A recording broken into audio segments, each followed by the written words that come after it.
Hello, lovelies. I know that when it comes to eating well all week long, the secret is in the meal prep, which is why this month I'm sharing some of my very favorite make-ahead lunch ideas that are nutritious and delicious and super simple to prepare during your Sunday meal prep. Now, today I am sharing a family favorite that is great for both kids and adults alike. It's my rainbow fried rice, and it's a great way to get your kids to eat more veggies.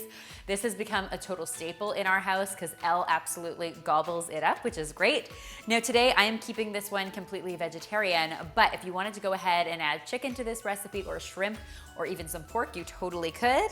Now, to get started, we are going to be heating up a nice nonstick skillet on the stove. You don't have to use nonstick, but I will just tell you when it comes to fried rice, it's just gonna make your life a little bit easier. And as you guys know, that is what I am all about these days, making life in the kitchen easier.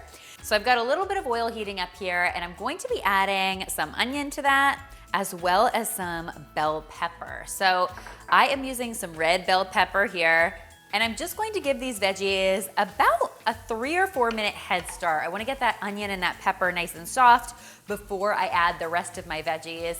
Now, the best part about a fried rice like this is that it is so super versatile. So you'll see I am using certain veggies in this recipe today, but you really can put anything you want in here. Go ahead and clean out your crisper drawer, find any snap peas, snow peas, asparagus, green beans, broccoli would all be great additions to this. I wanted to keep this ultra simple, so I'm actually cheating here with some frozen veggies, but you have the option to use frozen or fresh. It's really totally up to you. As soon as those veggies are nice and soft, it's time to pile in even more goodness. And to do that, I'm going to be adding some frozen peas and carrots, as well as some frozen corn. Now, I'll be honest with you guys, I used to be one of those people who was a little reluctant to use frozen veggies in my cooking. But a lot of research shows that frozen veggies actually retain their nutrients as well, or even better in some cases, than their fresh counterparts. So go ahead and use them if you're looking for convenience, like I always am with a meal like this. And we're just gonna give our frozen veggies a chance to get heated through for just a minute or so.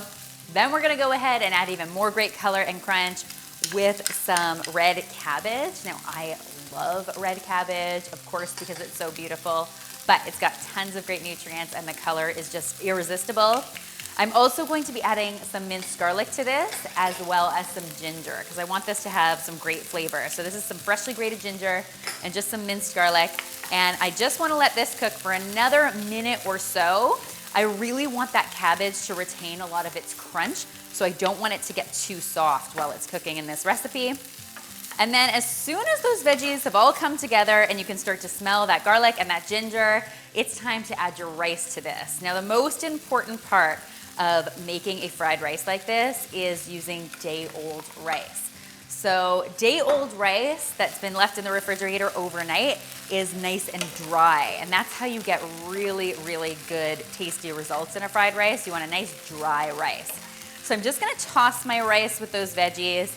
And then the final step is adding a good hit of soy sauce or tamari if you want to keep this gluten-free. I like using reduced sodium, especially if Elle is going to be eating it, but it's really up to you. Of course, you have tons of options here to amp up the flavor factor even more. You could add a little sriracha or some red chili flakes if you wanted to keep this a bit spicier. You could also swap the rice out in this recipe in favor of some quinoa for some more protein. Or you could even go ahead and use cauliflower rice if you are living that low carb life and want to keep this recipe low carb. Needless to say, the possibilities are endless and the final result is absolutely gorgeous. Can you believe the color in this fried rice, guys? It's really, really tasty stuff. And the best part is that it can be stored in the refrigerator for 3 or 4 days, so you can enjoy it throughout the week. Guys, I hope you will give this yummy recipe a try, and if you do, be sure to tweet me, Instagram me, or Facebook me a photo, because you know how much I love seeing your kitchen creations. Remember, this yummy recipe, like all of my yummy recipes, is linked in the description box below and also being featured on our amazing meal planning site, healthymealplans.com. If you haven't checked it out yet, I really hope you will. It allows you to browse more than 1,000 recipes, drag and drop them into your weekly meal plan, and then automatically generates your shopping list for you. I hope you will take a look for yourselves and that it makes your meal planning each week just a little bit easier. Finally, if you haven't already, be sure to subscribe because there is lots more deliciousness where this came from.